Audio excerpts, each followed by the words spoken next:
Za začetek bom par besed sam po slovensko, potem pa bom preklopil na angleščino. Tako da Okroglo mizo organizira ta Inštitut za delavske študije in Slovensko komunikološko društvo. Rad bi se pa tudi zahvalil veleposlaništvu Bolivarske republike Venezuele za finančno pomoč, ki je omogočila organizacijo Okrogle mize. Tako da bom zdaj kar na angleško en kratek uvod. So the title of the roundtable is Crisis and Rebirth of Journalism. Now there has been a lot of talk about the crisis, of different aspects of the crisis in academia among journalists, and it has many aspects. On the one side, there's a crisis of existing business models of ad-supported media and journalism, and at its foundation is the inability of media to effectively monetize their audiences because of technological changes like fragmentation of media channels, media platforms, and of audiences, and of a higher autonomy of audiences in the sense that they have much more choice in how, when, and where, on which platform to consume media, making it harder and harder for them to be tracked and then monetized. So globally we are witnessing mass layoffs of journalists, lower wages, rampant insecurity, and bankruptcies of journalistic and wider media institutions. Another aspect of the crisis is the role of journalism in society, which has also come under question with debates about the normative role that journalism should and can play in contemporary societies. And here we also see that systems of public communication in the recent past have often failed to adequately inform citizens about very important matters.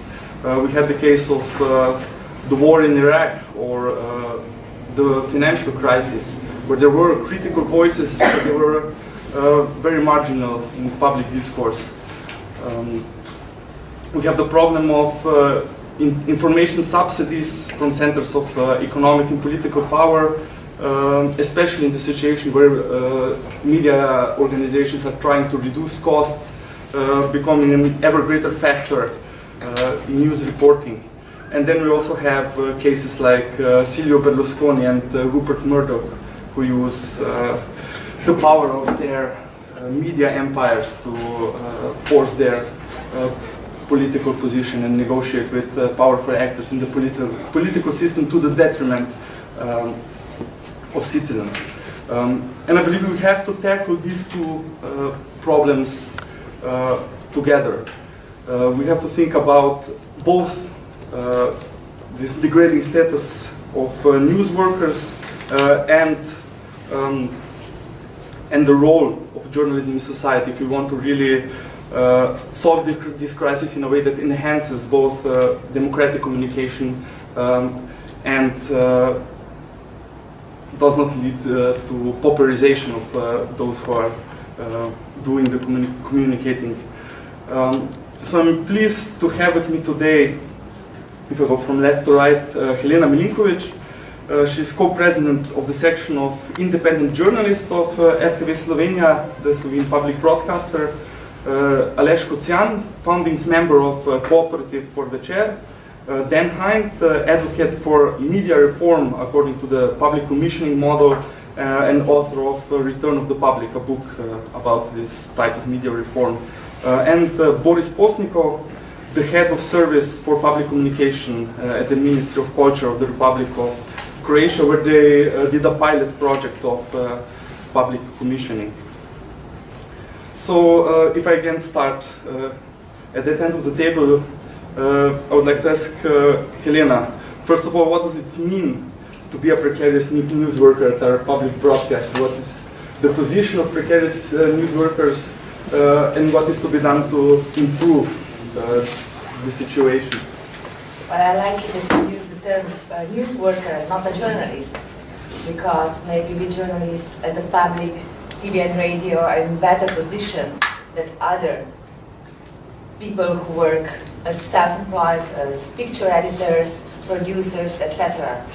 Because why we are in better position? Because the syndicate of the state syndicate of journalists, when they bargained for the collective agreement in 2005, they also bargained for the self-employed journalists, but only those who have the status of so-called independent journalists. In, let's say, Great Britain, Slovenian independent journalist is called freelancer.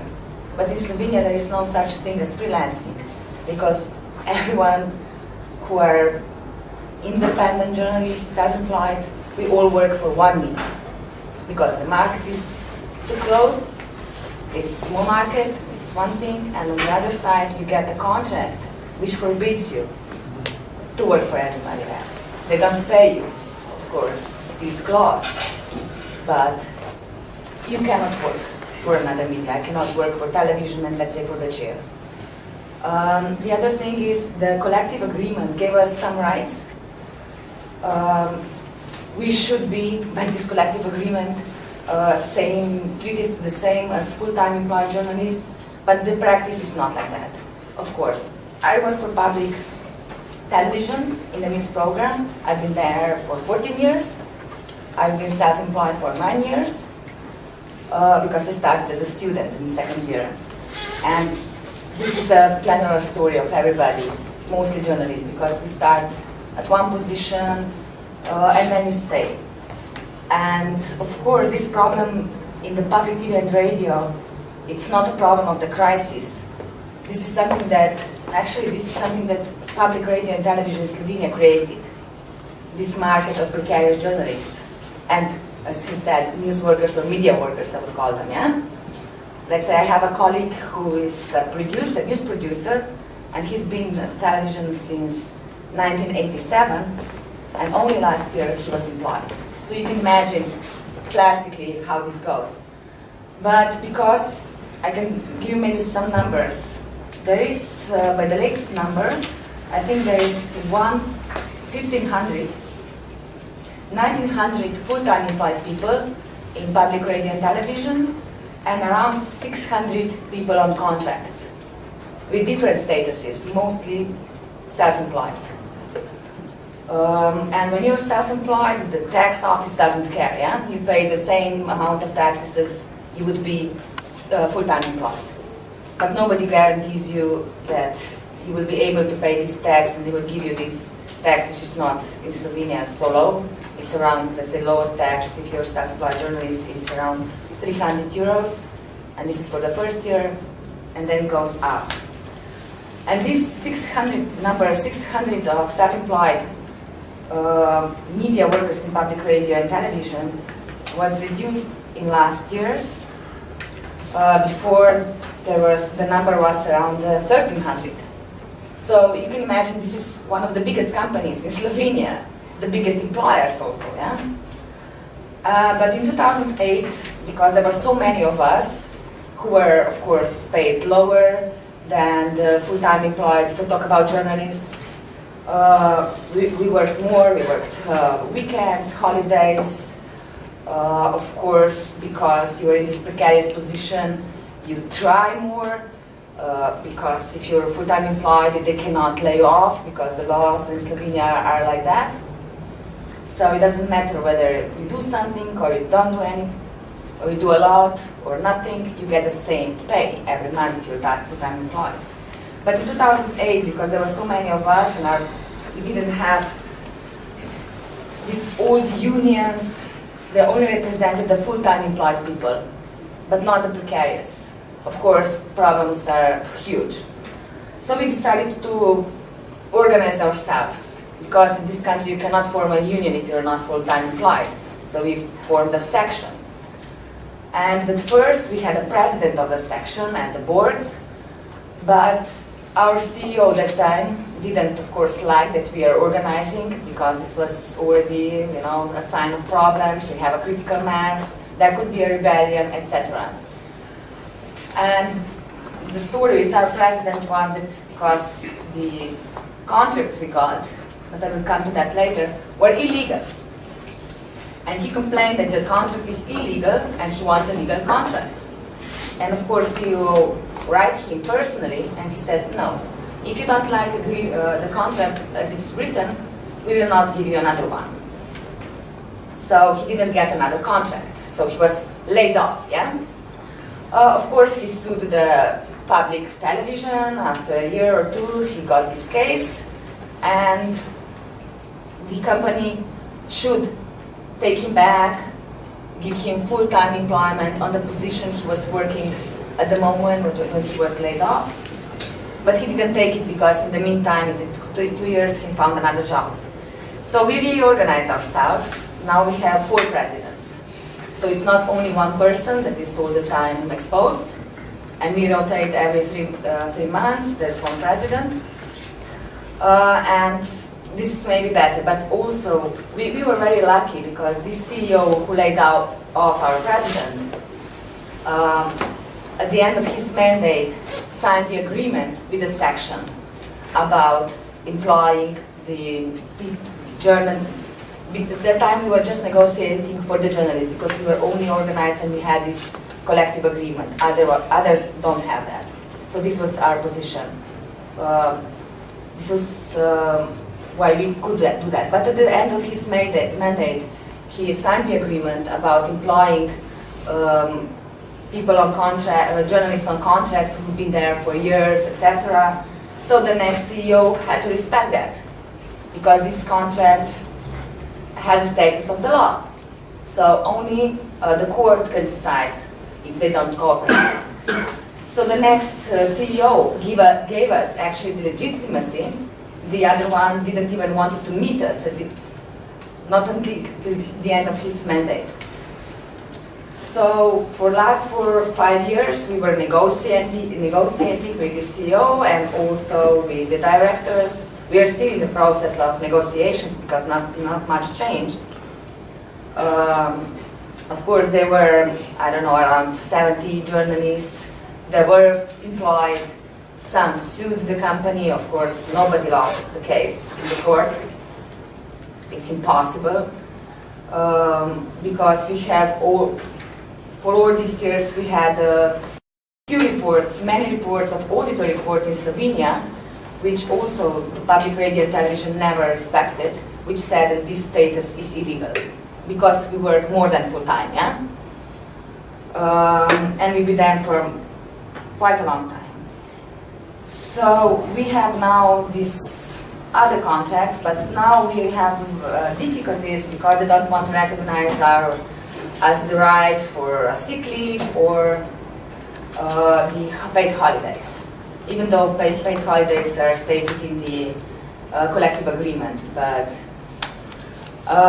2 years ago, in 2012, I was pushing very much for also other media workers to organize themselves as we did, because I told you, if there is now 600 of people on contract in public radio and television, there is around 100 different contracts.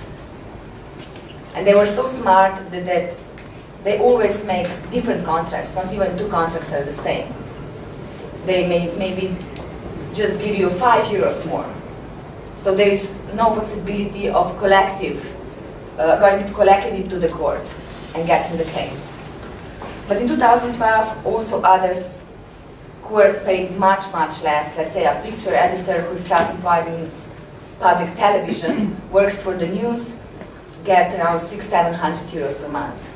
And from these, if you deduct €300, which is the minimum for the taxes, and you have to pay these taxes every 15th in the month, not every 3 months, on the grounds of how much you earned. But the problem is nobody is really able or willing to take the lead. One problem usually I hear from my colleagues is, oh, I'm afraid I will lose even this contract. And I can understand this fear, of course. But my personal view is, if you as a journalist is afraid and you're 30 and you're just starting your career and you want to do this until, well, let's forget the pensions, I don't want to talk about it because we will probably work until we die. So if you don't speak up at the beginning, when will you? This means you will live in fear, and you accept this fear, and you give them the legitimacy to intimidate you.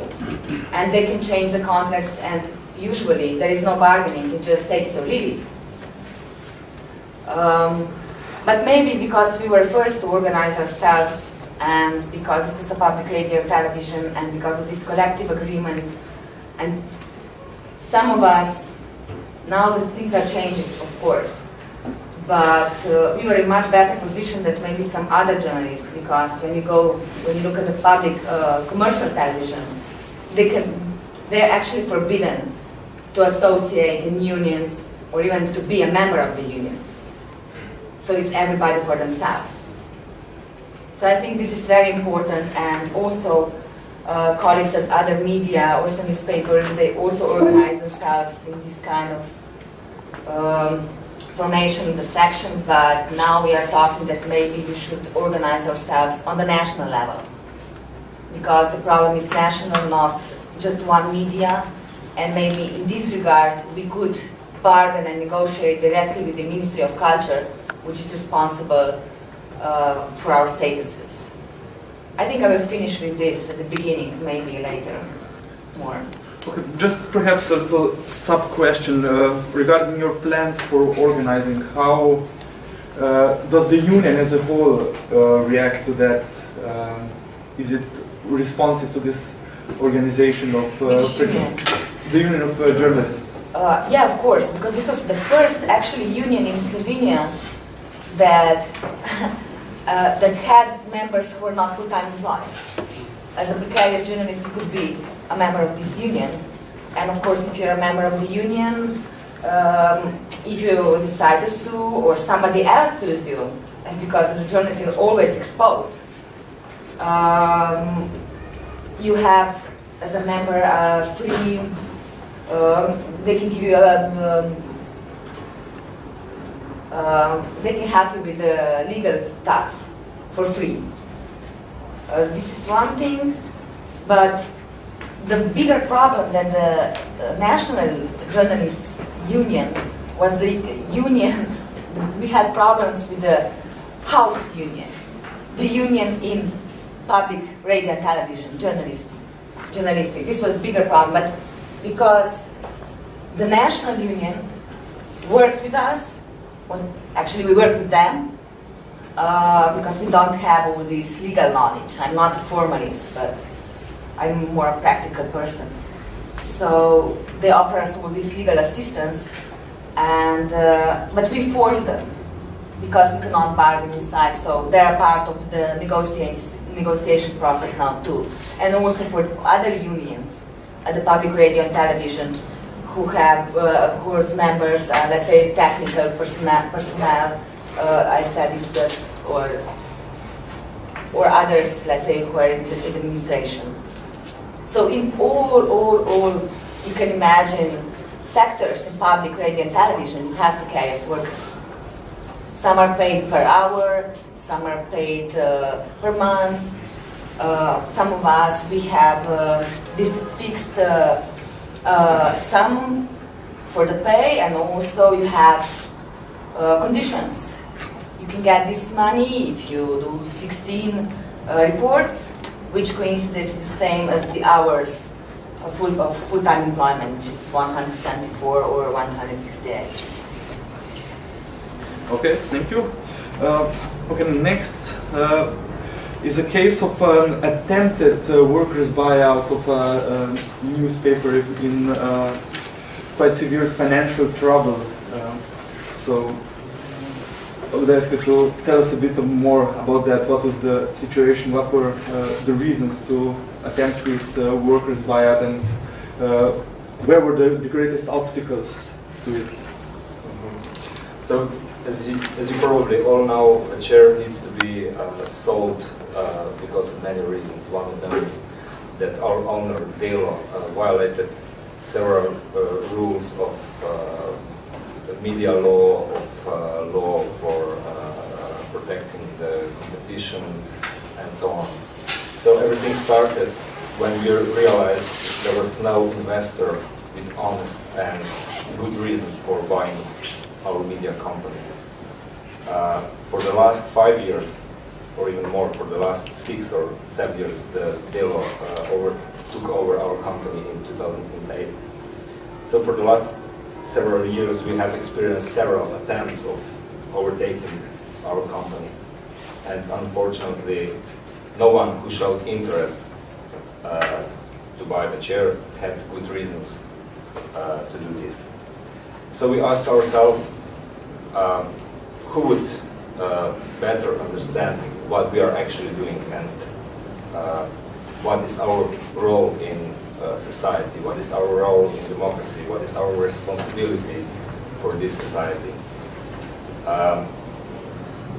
One of the reasons we started to consider overtaking our company was that the fact that the price of the share has fallen for about 70 to 80% since 2008.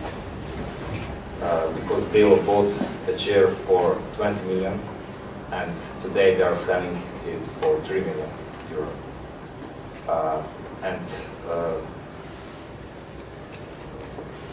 We have information that delu is prepared to sell the share even for a smaller amount of money. So these were the reasons why we started considering the possibility of gathering the funds and to take our company with our own contribution. So the complications started even before we made our final offer. I would divide the reasons for our failure into 2 groups. In my opinion, there are systematic reasons and problems specific to the share. And let me start with the specifics. So what you need to know is that the share, like most Slovenian media companies, has had decades of financial and organization problems. Just for the beginning, I can say our company hasn't employed any young journalists for 5 years, I guess. This means that, I mean, these problems I'm describing right now are very common in all Slovenian media organizations. So the idea to take over our company was, first of all, to solve the company and to save also jobs. At the beginning, there was huge enthusiasm about participating in our cooperative because we decided to organize a cooperative to establish this kind of organization which would be the most appropriate to run the company and also to gather the funds to buy the major stake. But unfortunately, from the 115 initial people who showed interest to invest in the company, we came down to only 30 people who hadn't given up on the idea. Just after several meetings we had with unions, with people who helped us organizing who helped us with suggestions how to organize cooperative, how to behave in the cooperative, how to change the way of thinking, and how to, of course, change the way of working. So you can imagine that that was not enough to proceed with our action. Now I'm not trying to blame my colleagues who have given up, because I can understand their reasons very well. There are several very human reasons why people feared or could not continue on our common path. Firstly, people found out they do not have either enough savings or they are not capable to get another loan because they are already paying credits for apartments, cars, whatever. And they cannot get another loan on the bank. And secondly, people feared the worst case scenario because unfortunately our company has been on a loss for the last 2 years, and people started to ask themselves, what if our company goes bankrupt in the next 2 years? Who will pay my loan I would take for this action, and so on.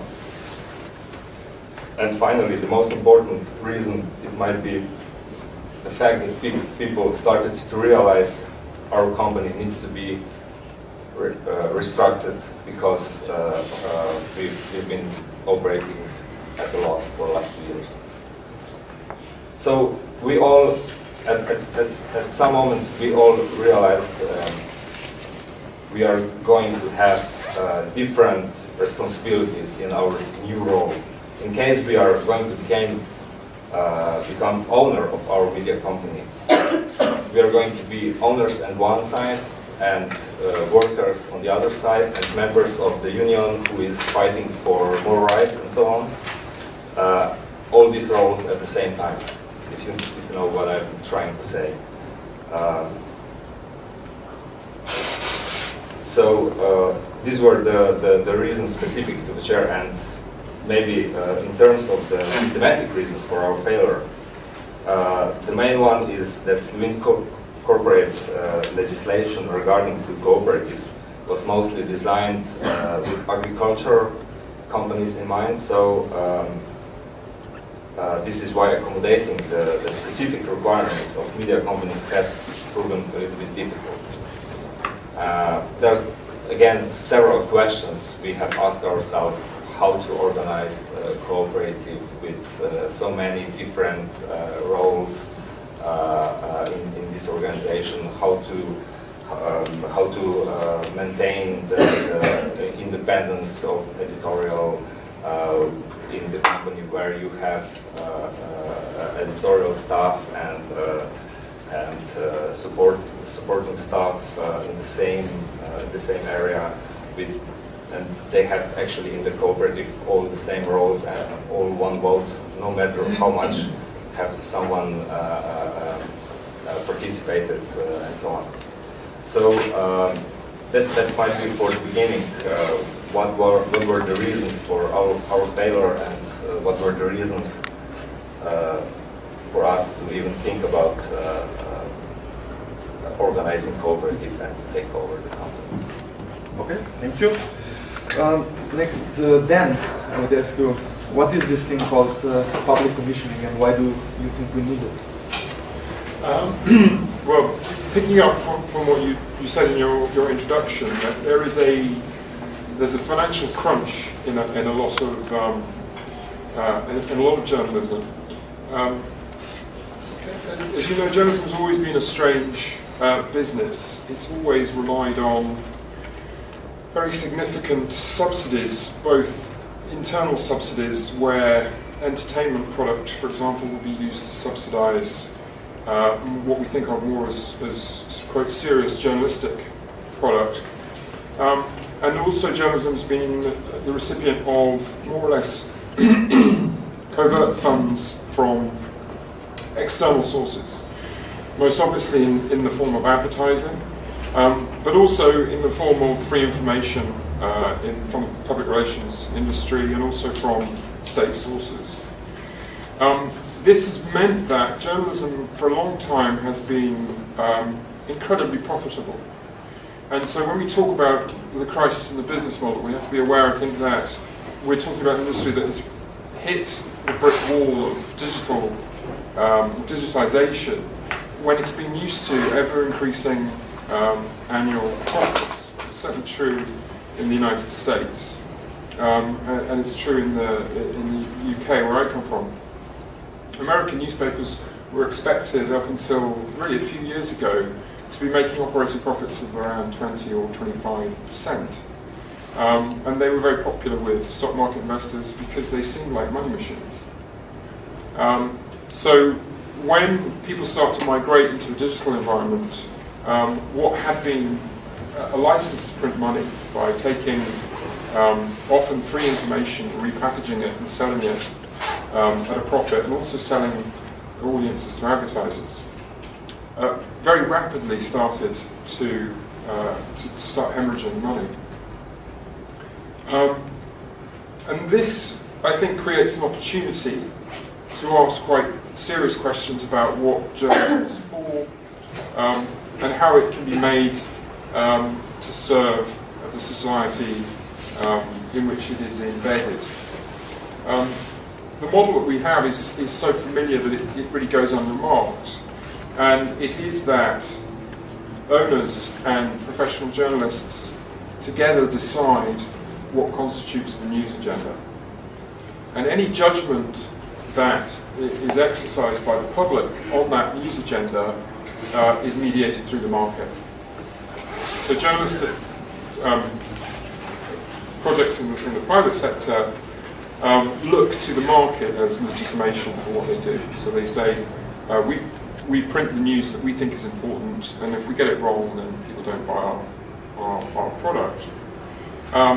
The difficulty with that is, of course, that all these institutions are subject to very similar kinds of constraint.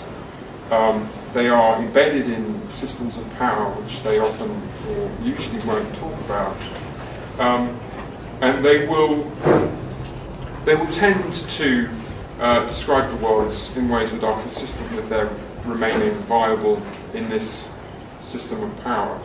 And this leads to predictable and repeated failures to describe, I would call them, where reality is developing in such a way that honest and timely description of reality would start to create systemic problems for the news organisations themselves.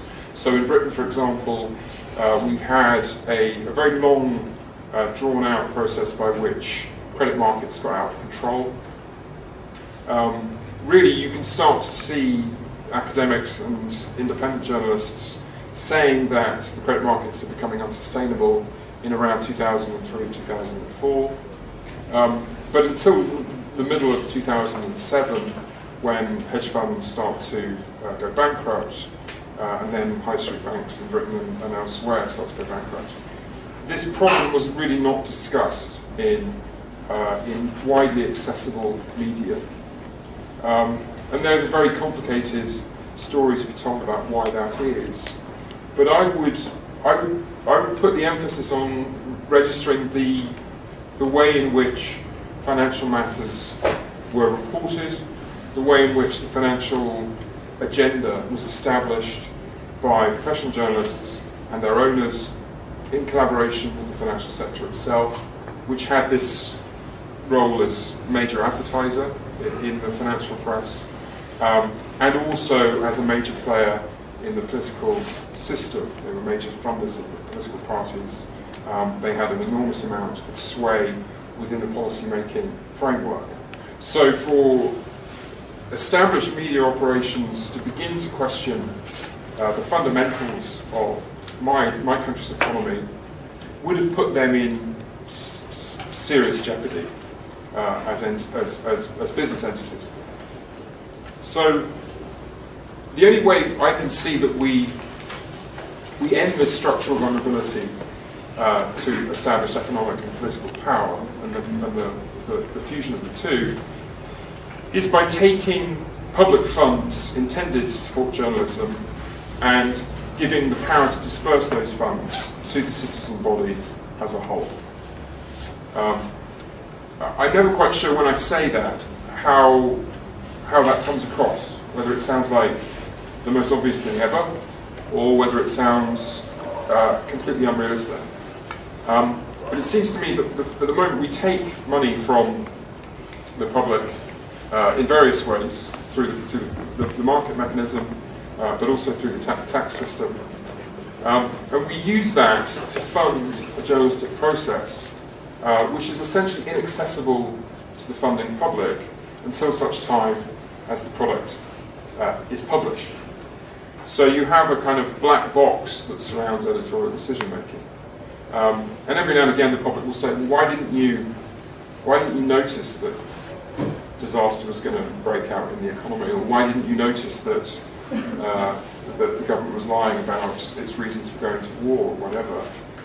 And the media will control that debate, they'll control the conversation that discusses their failings.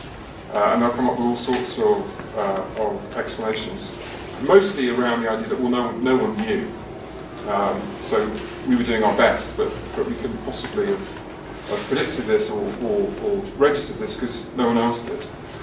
And in the sense that none of their colleagues were registering it in the major media institutions, it's true. But I think that one of the things that's interesting about the current conjunction is that because of digital media, we can look back at the record and we can see that quite well-informed people were making these points. They were establishing a critique of economic policy running up to the crisis. And they were doing so in a way that was rational and that was worth engaging with. So minorities were able to get a better account by using these new media. And what interests me is how do we establish a mechanism by which these minority accounts of what's going on in the social sphere can become much more generally known and can be objects of deliberation, objects of debate, objects of public controversy. I'm not saying that the public, in its role as a commissioning agent, will get everything right. In fact, it's much more likely to be the case that they'll get most things wrong. But what the public is able to do as a group is act in the public interest. It can organise itself in such a way that it can say that there is an area that is underreported and that we would like to see reported. And my prediction is that once that process begins, then the kinds of failures to describe that have characterised certainly English language journalism for all of my life and probably longer will become much more difficult to sustain. So, to repeat, the simple principle of public commissioning is that the money that is spent by public bodies to support journalism should be subject to direction and control by the public that is the source of those funds. Okay, thank you. Boris, you have tried a pilot project of public commissioning at your ministry, and would like to share your experience. Okay, I'll start with, maybe with a really brief account on a broader political situation in Croatia. And excuse me if you already know some of this stuff. We have this social democrat liberal coalition in Croatia in power now, but in fact it's a really typically neoliberal government from the periphery of the European Union. But however, yeah, I know it. I'm relating to your experience. But we have in that government, such as it is, we have a Ministry of Culture, and especially the media department of the Ministry of Culture that's you could say is a little bit more progressive. I started working there about a year ago. Before that, I was in media and independent journalism and reading, I don't know, dance books and some similar literature. So when I got there, I decided, together with my colleagues, to try to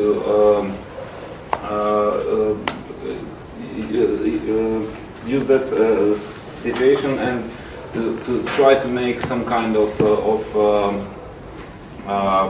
let's say reform, media reform. Of course, the problem with that situation is that on the one hand you are part of the state apparatus. You have some kind of power of writing laws and things like that, but on the other hand, you're really pretty much restricted with the broader politics of austerity and so on. So we decided, about a year ago to try a pilot project of public commissioning. Because of these restrictions I was talking about earlier, we couldn't, of course, do it on a higher level.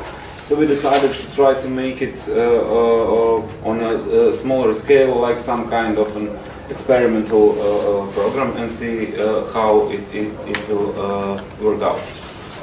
What we did, we had some kind of a tender, I think that's the javni natječaj, for the non-profit media, so-called third media sector, or community media, how you like.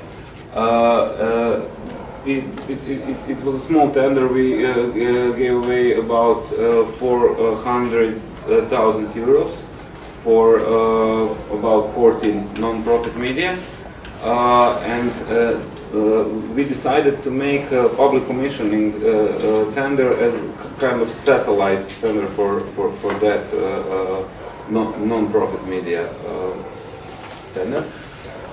So we got about 40,000 euros. Decided to give it away to the journalists in form of 15 one-month grants and 3 3-month grants.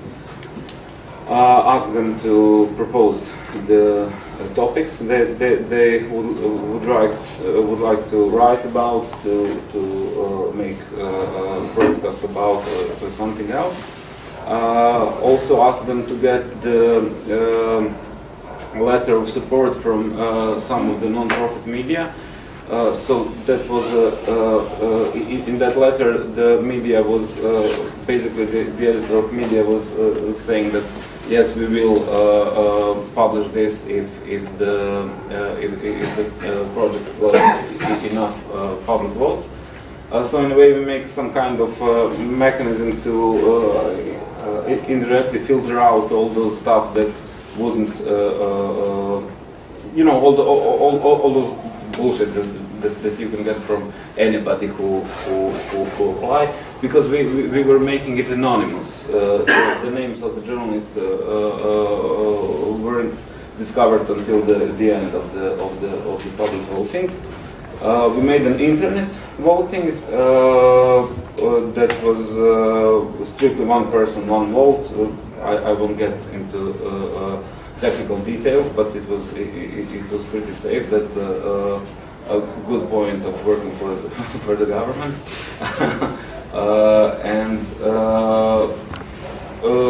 Basically that was it. So when we proposed this idea in the first step to the non-profit media sector and to the professional journalists, at first we got really good reactions. People were talking like, okay, this is real democratization of media, of giving away public money and things like that. But then the criticisms started. Some of them were one could expect them in advance. You had people who were talking, why do you want to do some kind of public voting? We already have market that decides what is in the public interest and what is not. Others were, talking from this elitistic perspective. You don't want this public masses to decide about some so important questions. At that time, we had this referendum and about the definition of marriage as a community of exclusively man and woman, which was like pretty homophobic right-wing movement. it was on the referendum, so people were talking, do you want the people like who vote for this homophobic referendum to decide what will be the issues in the media and so on. But these are the objections that you could expect in advance. There are also a few more interesting objections from journalists and people from non-profit sector. For example, a lot of, okay, not a lot, but few professional journalists were, in a way, felt even humiliated by the fact that the broad public would decide about what's important in media and not the editors or some sort of academics and so on. But much more interesting objection was the one that the democratization of the media should come from within the media, the things you were talking about, that the people who should decide about the media topics and media issues are the people who work in the media, because they are much more interested in media by default. So that were the objections. All of this was happening in a pretty informal way, on round tables, on mailing lists with journalists and people from non-profit sector and so on. But when it got to the mainstream media, we got some kind of, I think most popular daily newspaper in Croatia, there was a really harsh critic of this idea. That cultural columnist was basically mocking us. He was writing about the ministry for 22nd century and so on. His main thesis was that, you know, on the one hand, ministry is trying something that revolutionary, like internet voting of the public, and on the other hand, ministry has, of course, a lot of problems in other sectors. So why don't they do some, you know, real work and let these childish ideas to pass? At that point, when the story got into the mainstream media, it was decided on the much higher level of the Ministry of Culture that we will go really quiet about the whole thing, because they were afraid of bad publicity. So we were instructed to keep a really low profile, not to give any interviews, not to organize any kind of presentations of that project and so on. You know, it's a quite legitimate maneuver when you work for the ministry. It's a classic PR maneuver. I'm sure it has its reasons when you're looking from the top of the institution.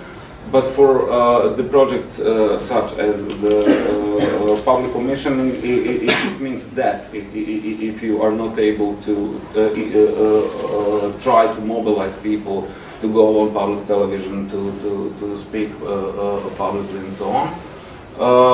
So in the end we got about 2,000 internet votes, which is much lesser than we were hoping for in the beginning, but as Dan said to me before this roundtable, it's much more than anywhere else in the world, because we were the first who were doing that.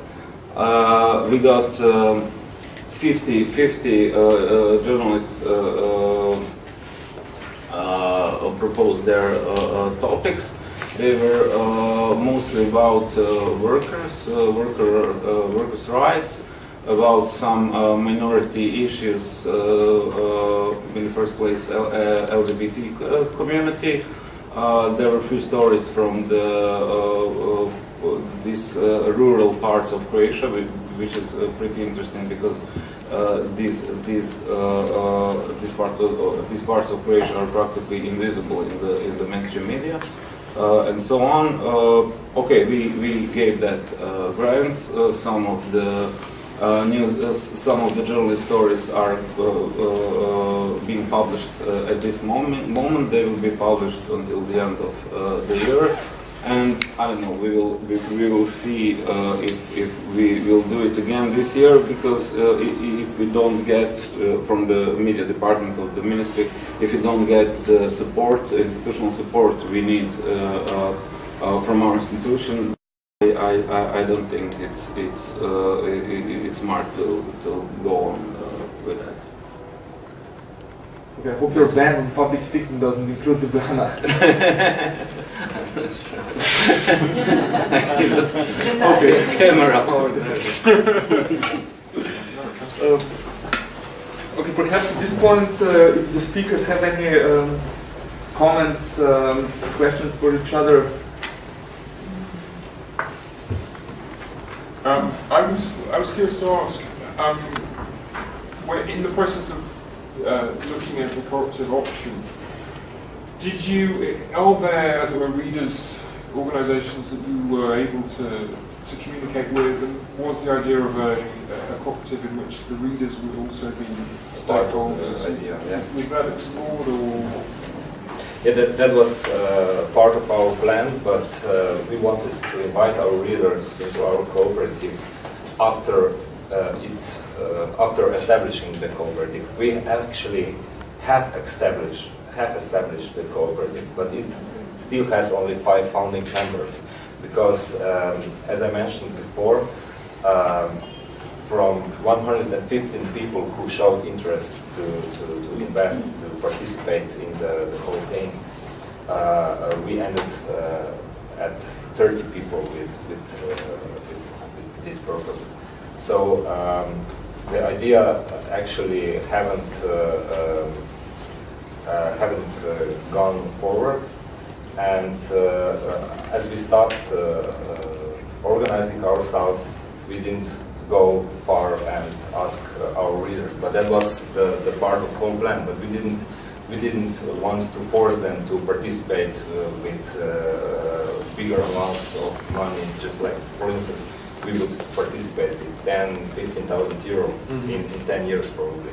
We would take loans, those who could get a loan in the bank, and we would ask our readers to, I don't know, if they can participate in the cooperative according to their will and opportunities, and yes, that was idea. Perhaps if there are some questions from the public, you can raise your hand. Otherwise, but I would like to add something more. I hope I was enough clear.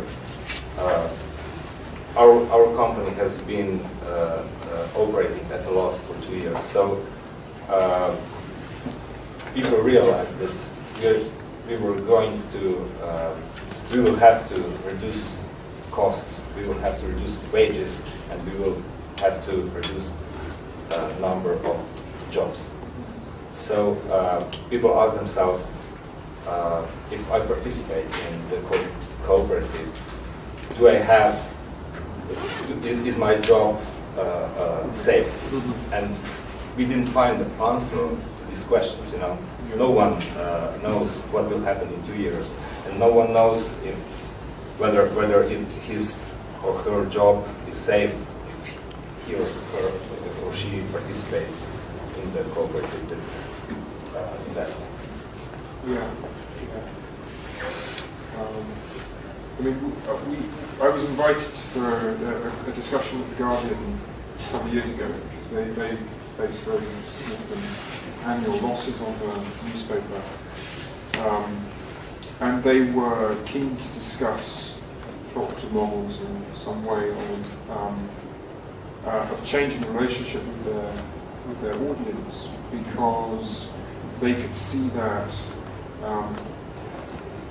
the standard newspaper business was in decline, and online revenues were not making up the shortfall by any means. And where I think where they stopped short really was in the notion that the audience or the readers could be partners. Of course, but you have to be, you have to show the readers we are in the. Yeah. Take the lead, you have to take Yeah. the lead. Yeah. You can't go ask readers, and there are only 30 people out of 160 who are participating. Yeah. Yeah. I mean, yeah. I mean, I guess the difficulty that those other people who aren't referred to have is that they can't see that the audience is going to support it. And the audience can't see that more than 30 people are going to support it. So, I mean, I guess a lot of newspapers are facing this commercial crunch. And the question that I asked the Guardian, which they were reluctant to answer, was, you know, do you want your readers to be partners? Do you want your readers to be members in the sense of identifying in a quite diffuse way with the values of the Guardian as a brand? Or do you want them to be, as it were, co-producing an agenda? And do you want them to be the working process? part of the process, exactly, part of the production process. Obviously not in anything like the same degree and with anything like the same depth of engagement. But as we look at new business models, the very few media organisations that are making profit at the moment are things like BuzzFeed and Vice.com, which treat their audiences absolutely as passive recipients. They deliver lists, they deliver video, they deliver sensational content, which survives in the marketplace. Any newspaper that is doing a bit of that, and a bit of serious journalism, and a bit of something, it's like a Darwinian situation, right? These saber-toothed tigers like BuzzFeed are just going to grab all the attention, because they're designed to grab idle attention. In the way that a newspaper in the old days would have things like a crossword and bits and pieces that were interesting to people, but they were just casually interesting. If you want that now online, it is there for you in a refined form. The one thing that the serious project or the serious enterprise of journalism can do is say, let's discover together the public interest. Let's work on what the public interest is. We are interested in collecting. And that is, I think, a different proposition to what we used to call customers. I don't know whether it will find a receptive audience. My sense is that in my country, journalists will be reluctant to do that until the very point where they have no choice. They'll try everything else before they start engaging with their audience. But I think once that might be the key question, because I'm afraid no one of us knows our audience. Yeah. That's the problem. We don't know actually what people want to read, to watch on television. Yeah. We are forcing them, or we are trying to convince them these are important topics, this is in public interest, but no one actually knows what they consider as public interest. Unfortunately, we are facing the trends you mentioned, trivial content on the web pages and so on. Yeah, I mean that's what works overwhelmingly. And I think part of the difficulty is that audiences are not used to being asked. Audiences are not used to being in a position of having any contribution to make. That isn't, as it were, completely dispensable. I mean, that is something we have to learn how to do, to be better audience. Yeah, maybe. I'm not so sure that we don't know what the audience wants, because we all have these forums, we have emails, people write to us, etc. Let's say from the position of public radio and television, we know what is our function, what is our role. But even though we are public television, our directors and editors, they behave like we are commercial TV. And they started to run with them. So the quality is decreasing. So we lost the quality we had. But still we can see when there are important happenings in Slovenia, let's say governmental crises, elections, etc., we see everybody watch us, because people still trust public television. Of course, there is part of the public that is always, you cannot satisfy them with anything. But of course, you have to give them something, yeah? Otherwise, they don't watch you, or they just watch you because they disagree with you. We have also this kind of public. That's what I did, right? Yeah. But when it comes to cooperatives, You know, we have around 100,000 readers, and they all have to pay for our newspaper. They have to buy it. they have to pay for everything. Okay, Sorry. but we don't know the demographic structure of our readership. Are there pensioners? Are there students? Are there middle age? And probably these certain groups have different interests, different. There are different topics they are interested in. Well, I think it's very important why... You are in completely different role. I mean, your No. It's about it's journalism we are talking about, yeah. But when we look at our media, let's say talk about Slovenia. When you open newspapers, open TV, what are you watching? The same stories, because we all go to the same press conferences. We have all the same agency news, and we just translate and just fill it because our editors are thinking, oh, maybe they will have it and we will not have it. We will miss something if we are not at that press conference. So my colleagues on television, they are mostly spending whole days on press conferences. We are not investigating whether the government is lying or this is true what they are telling us, but we just sum up their statements. So everything is perfect when you watch these 15 minutes of first 15 minutes of news. They're going up, but people don't have food anymore, yeah? Nobody's talking about that, why, where, yeah? This is one thing. And when we are talking about cooperatives, we also had the idea of doing the media cooperative in Slovenia instead of union, yeah? But of course, the first problem is we don't have money.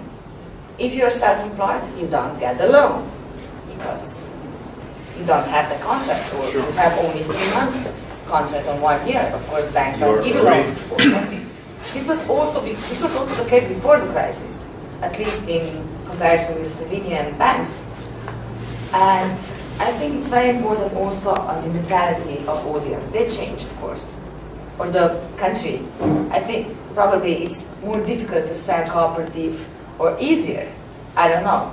But maybe it's more easier today to sell it in UK than in Slovenia. It's the case, we have the same case as in Croatia. The history. Yeah, of course, they call you a communist, you know? Yeah. Of course, if you're a member of union and, you know, talk about organizing yourself, oh, you're a communist. Yeah, of course, so what, yeah? This is the problem. When you look at Spain, Greece, they have a lot of media cooperatives.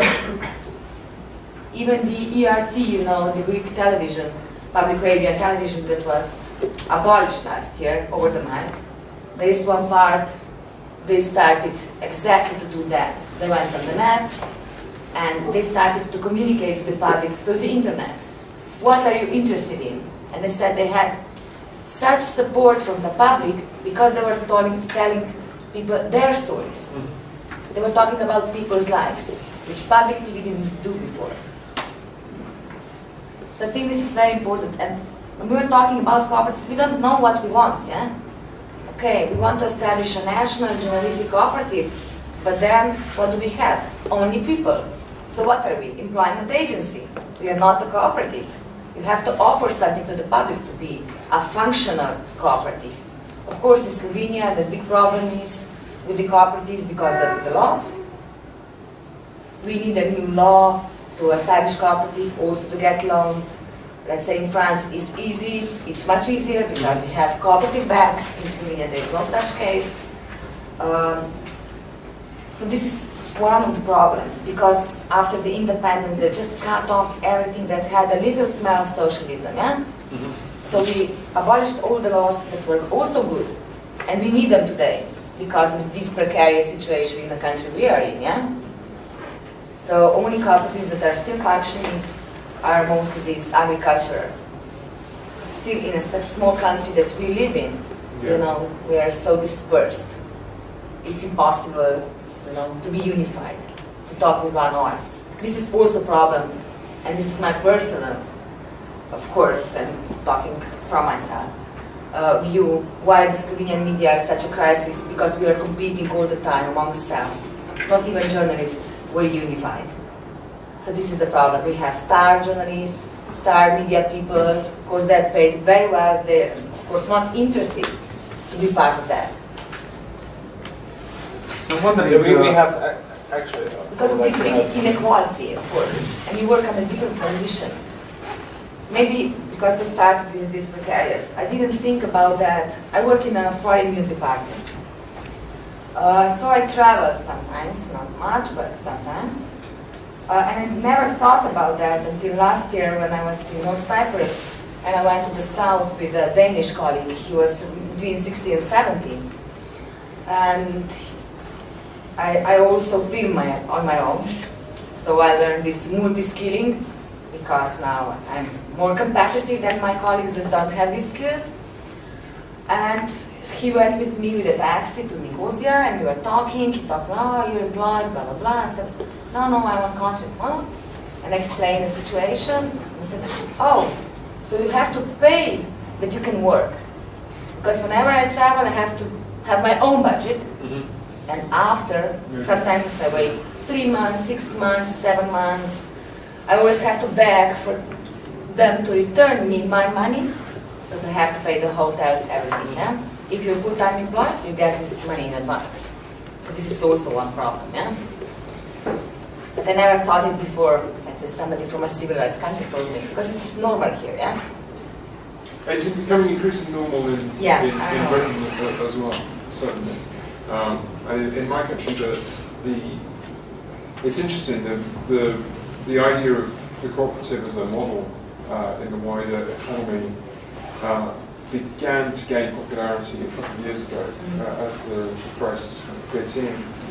And coincidentally or not, the cooperative movement in Britain is now engulfed in a massive scandal. The bank is on the edge of bankruptcy, and there's every sign that the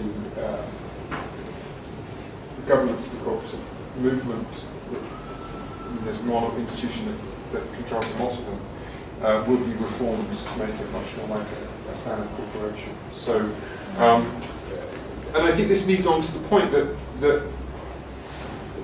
the kinds of media cooperative that you were talking about in Greece are incredibly vulnerable because they are themselves incredibly threatening.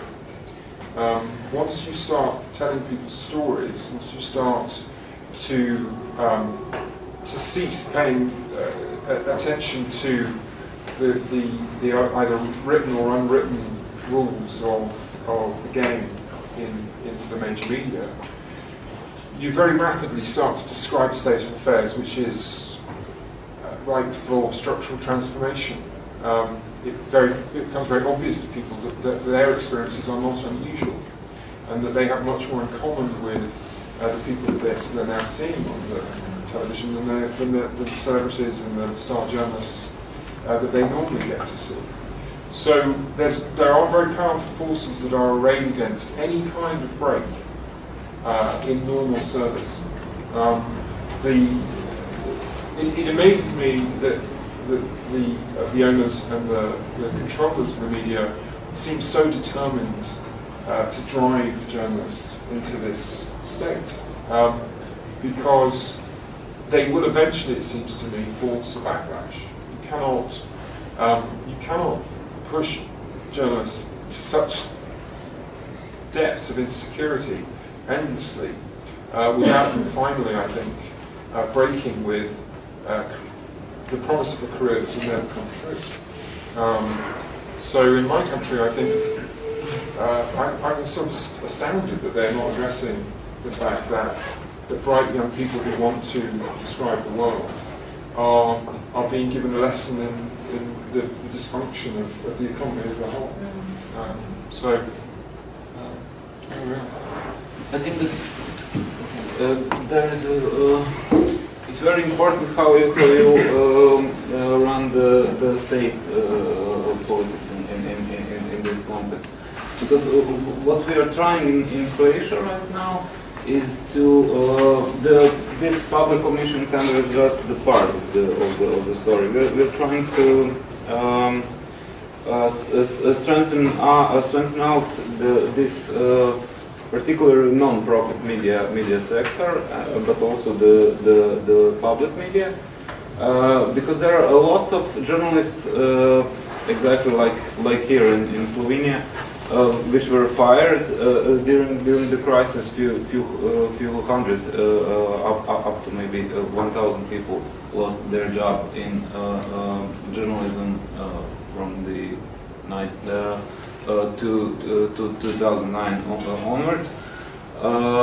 So we are trying to make the situation in which the experienced professional journalists with experience in commercial media sector, with their names, with their CVs and all that, are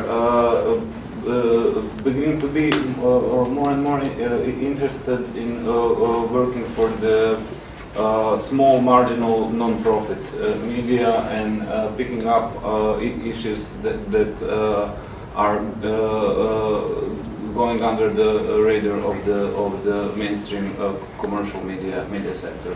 So we have this really interesting situation where the people who were 3, 4, or 5 years ago were working for the strongest mainstream newspapers or the biggest commercial televisions are now starting to work for the smaller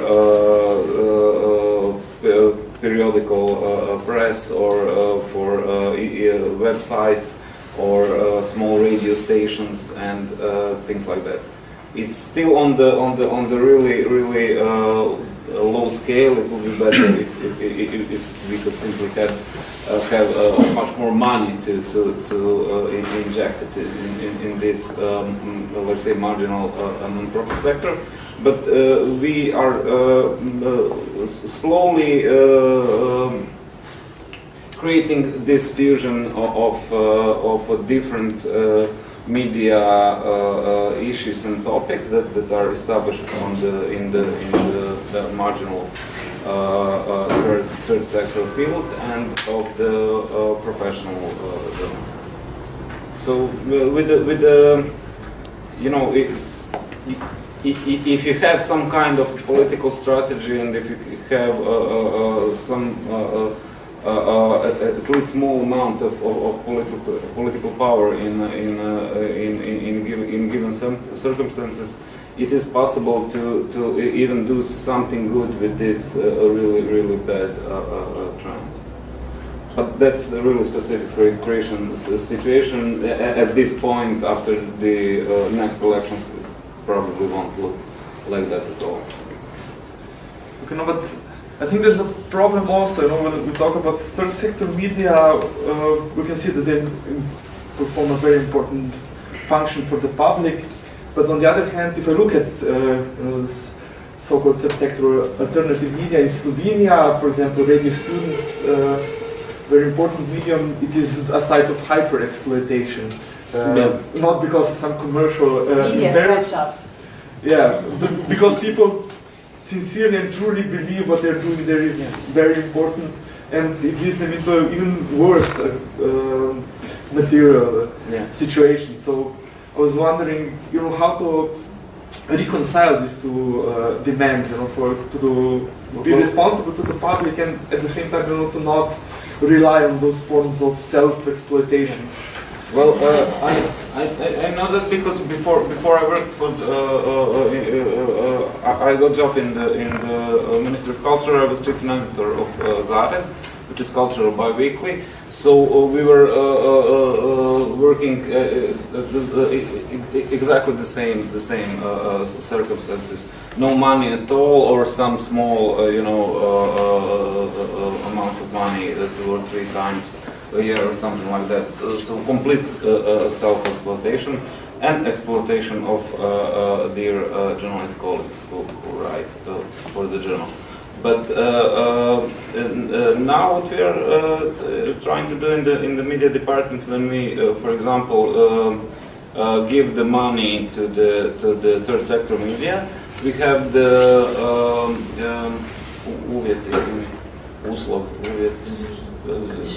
condition. Yeah, thank you. Okay, we have the condition. The 3/4, 75% of that money must be spent on the honorars or on the wages and basically the journal. So that's the way to structurally. But again, it is the question of the political will at this moment. So we managed to have now let's say 10 or 15 small third sector media in which there are at least 2 or 3 people working, somewhere 5, somewhere 6, which are paying relatively high honor. Fee, fees and so on. But that's the question that can be dealt with only on the level of the cultural and media policy. That you cannot from the position of the precarious worker in the third media sector. There's no way to turn it off. At least that's my experience. Okay, we're talking a lot about public commissioning and influence of the public, but the public hasn't said anything here, so that shines a bad light on us, I hope. There are some questions now. I think we'll agree, don't we? It's going to do it. Well, perhaps. So you're all hopeful you will get a full-time job when you finish the faculty. I don't know. Is everyone here? Are you all studying journalism? No questions? Yeah. You're still studying journalism? I hope. Okay. Okay, perhaps a question. We have the fund, the famous or the infamous fund for pluralization of the media that's often been the target of critique, and this critique was aimed at suspicions that political parties were using the fund for their narrow goals, that there's a lack of clear defined goals and purpose of these funds, that the definition of plurality in the law of media is rather weird, stating that the first point of plurality is that a balanced reporting of position and opposition in coalition, opposition in parliament, and also the Court of Audit found in 2009 gave a negative opinion about the use of the funds. So I was wondering, well, first of all, if public commissioning would be a sensible approach to take to these funds. I think, I don't know what the recent figures are, but I think in 2012 there were 2.3 million euro distributed through this fund. So first of all, if it would make sense to take the approach of public commissioning to make citizens vote directly for these funds, and whether a system of public commissioning in Slovenia would be helpful or for, I don't know, helping cooperatives start their life and perhaps also help precarious news workers, or this project of a media cooperative that Helena talked about.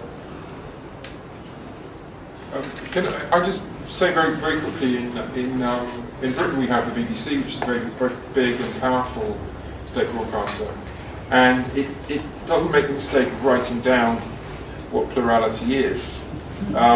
But the model of plurality that you describe for Slovenian media is implicit in the operating structure of the BBC. And what you find there is that you have program makers who are working very hard, often with precarious working conditions of various kinds. It's still a unionized space, and it's not as bad as in other media operations. But you also have this gigantic bureaucratic machine whose job is to determine what constitutes balance. So you get more and more people being paid more and more money to sit in meetings and discuss what plurality means, how much coverage should be given to different groups, and so on. And there's this incredibly sophisticated, almost theological debate that goes on in the broadcaster about what constitutes balanced coverage. And they obviously get input from the public in the form of complaints, which incidentally they don't publish on the grounds that the complaints they receive are commercially sensitive information. So you can complain to the public broadcaster, but your complaint will not be made public unless they think it's a good idea to make it public in any given set of circumstances. So they break their own rules when they want to. But they also use the complaints mechanism as a way of demonstrating how responsive to the public that they are. The point about public commissioning, if you give a degree of control to self-organising publics to direct coverage, you remove the need for this gigantically expensive administrative apparatus. You don't need people being paid £200,000 a year to be the head of values or the head of balance or the head of this, that and the other, who's talking to someone else who's on similar money, who's got a very similar job title, and who are kind of inflating their roles and the size and the scope of their activities in the classic way that bureaucracies do. So balance is, I think, very pro-bureaucracy as a concept. And if you are thinking about a career in journalism, be aware that you're moving into a space where it's very likely that a lot of the money that could be used to fund journalism is being siphoned off to fund meetings and biscuits and coffee and people talking about very abstract concepts like balance, rather than going direct to audiences and engaging with them about what balanced coverage looks like. In Slovenian public TV, it's called objectivity. Right. Yeah. So when you're talking about reporting about politics, you need to have two speakers from the left side, two from the right. And now we are at this stage, and this has been, I would say, present since ever in public TV, because all political parties always have the appetite for the public media, yeah? But since 2008, that was the harshest time when we got a new law, and this would never happen, let's say, in UK, that ex-foreign minister would actually be a former candidate for CEO of public radio and TV. I think this is very perverted thing. Yeah. Political party. This is the case that is now, but he stepped down just 2 days ago from the candidacy because he didn't have a chance. We have the government structure of BBC is quite complicated, but the board of trustees is headed by the former imperial governor of Hong Kong, who was also a former conservative politician. So we do have that bleed between government. Between the boards. In the board, not Yeah. not at the executive level. I doubt that Tony Blair would be a candidate for the head of BBC, you know. This is what we have, the case here. I wouldn't put it past him. No, it's true. Possible, but Yeah. I think that still BBC is highly respected as a public. Yes, it is. It is. The contribution. My frustration. It's, you know, it's. We watch the BBC World, so you know it's different. Exactly so.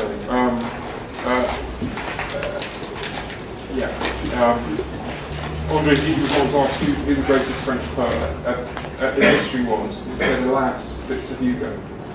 And if people say, well, what's the best public broadcasting? Well, I say, alas, the BBC. You know, it is a great institution in lots of ways, but its faults and its virtues are very closely to. I just want to say that I'm afraid, I told Aleš before at the start, that if we go for public commissioning in Slovenia, it could happen that this loud minority, yeah, you know, who are we talking about, yeah? No. This non-defined media, yeah, would get the commissioning because they're really aggressive and, of course, they're organized. And this silent majority maybe that has something to say or would not do it because they would probably behave the same as the Croatian public. Yeah, we have to stress that also our pluralization fund, or whatever it's called, isn't doing a good job. Politics has been involved in this case for ages, and I'm afraid also in public commissioning, politics would get involved in Slovenian environment. I think the crucial question is then where the influence would be weaker. So now we have a commission that is basically named by the ministry, by the minister, however he or she chooses. Now, of course, I agree there is this problem that some political parties have very organized members that they can deploy if there is a public commissioning. But perhaps then the influence would be smaller than in the system we have now. Yeah, but probably media would organize some kind of political campaign which would be supported by political parties. That's the fear we have in our society. In case we would organize some kind of elections for public means to support media. I mean, it would be the same threat exists in every country. I think the people who currently control political, economic, and media life of the country are very happy with the idea of continuing control. And if you were to introduce any new mechanism, they would be very, very energetic in seeking to reassert their control. What would change, crucially, I think, is the way in which their efforts to regain control would become public. What is very difficult to convey, I think, to the general population is the extent to which the news agenda is an artificial construct. It's not a reflection of a unitary reality. It's the product of conscious decisions made by people who are working often very hard in very difficult conditions to come up with an agreed amount of coverage. There's always the same amount of news every day on the television, I know you've noticed. They never say, nothing much happened today, we're going to have a cartoon, right? There's always enough news. So that sense that coverage is natural is reinforced by very obscure bodies like the Pluralisation Committee, or very obscure bodies by the Board of Trustees at the BBC, who almost no one in the UK knows. They don't know who sits on that board, they don't know what they do, they don't know how they relate to the executive functions of the BBC. And it's in those spaces that the political brokering goes on amongst different power interests in society. If you bring that elite competition into the open, it makes what is artificial seem artificial.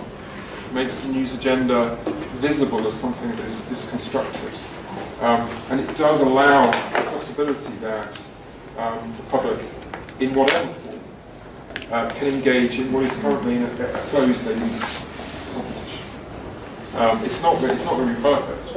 But the other thing to say about allowing room for, say, organised extremist voices is that I am very much of the view that they're talking nonsense, right? So if they bring stuff to the public sphere, if it's informed by, as it were, the fascist imaginary, it won't be persuasive because it will be wrong, right? And no amount of flags and torchlit parades is going to make it persuasive to most people. So, I kind of, in a way, welcome that opening up of the space, because I think a lot of the very sophisticated conservatism that we have is based on the idea that there's this frightening other somewhere that has to be kept out of the public sphere because of the enormous threat it somehow poses.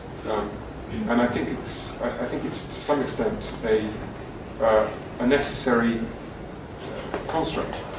It's how you conserve the current order of power. It's by saying if we tinker with it, then we invite disaster. And I don't think it's persuasive. You'd refer to me more with left wing than fascist. The government doesn't think the fascists are really a threat. Okay, I mean, in my country there's much more of a kind of a sort of right populist movement that is seen, I think, by a lot of, as I say, the more sophisticated conservatives as being a way of frightening liberals into accepting the status quo. Well, I wanted to add just one thing. That is something really important that we learned in this experiment in Croatia. And that's the thing that could be interesting for you as a future journalist to hear. I already said that we gave the right to journalists to propose the topics they want to write about and deal with. In your conceptions, in your conception of public commissioning, if I recall right, you left the space for other social subjects, such as, I don't know, academic citizens, people to propose the issues. But we strictly gave it to the journalists. And what we learned is that the journalists are much more clever than the media they're working for, because journalists really are really aware of all those issues and topics that are kept under the let's say radar of the media discourse. They really well know what's not being told, spoke about, and it is important. So we got those issues such as workers' rights, which you couldn't find in Croatian media almost at all. We have a project of kako se kaže reportaža na reportaža kao žanr, ali Ne, reportaž. Features, okay, of old socialists, places on the Adriatic coast for workers from the socialist system where they could go to have the holidays, which is now completely unimaginable in capitalist society. We have teams from as I already said, from province, from small cities that the media in Croatia that are being completely ignored by media in Croatia. We have a series of features from the tourist islands on the Adriatic Sea during the winter, how they live during the winter when the media aren't there, you know, to film the tourists, to film the, I don't know,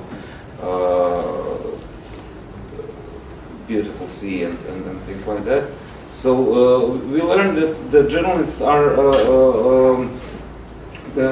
if you give the opportunity to journalists to propose to the public what they think is important, you will probably get a much broader set of issues in which the manipulation and political orchestration of the voting wouldn't be that easy. Because you will suddenly have the situation where the people from within the media who can think and know what really is important are for the first time proposing to the public to okay, we can inform you about this and this and this. We can inform you why you don't have a job. We can inform you why you can't, allowed to go to the summer holiday and your parents could. We can inform you, and so on and so on. Why there is no news from your small city and nobody knows what's happening in your small village and so on.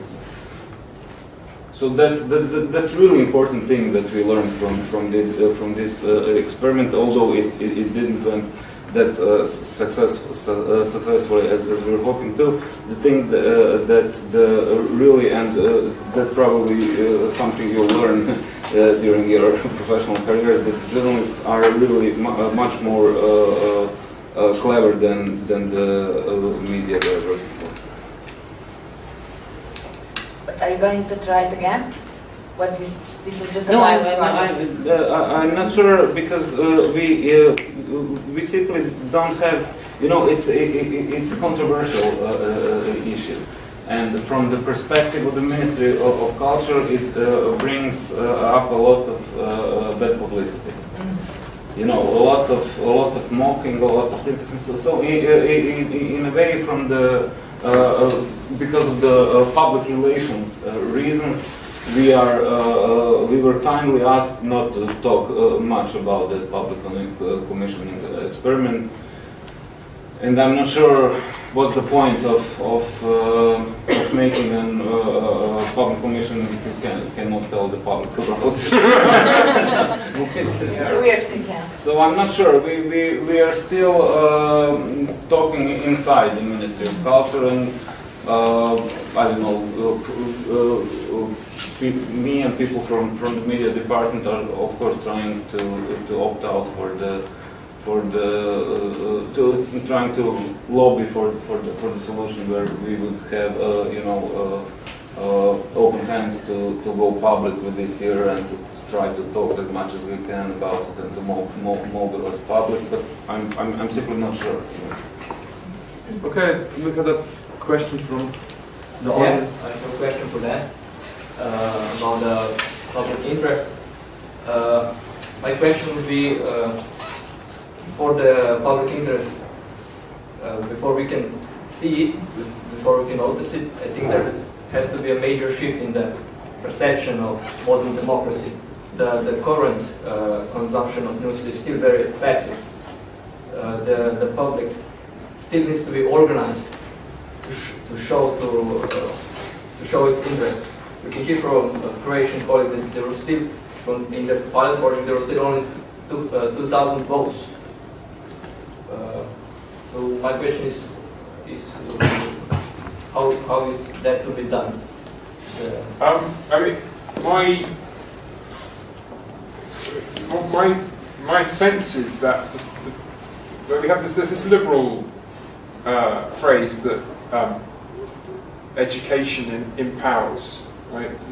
The classic liberal response to the problem is, we need to educate people more. We need to educate children younger, or we need to put them in school for longer. Or education is the answer to pretty much every social problem in the liberal imagination. And it is it's an imaginary response. But my sense is that power is the great educator. That if you create a public power, the public will learn to use it and will become motivated to use it over time. Of course, any project like this is very vulnerable to criticism at the outset, because people will say, look, you've given the public this power and they haven't used it. Right?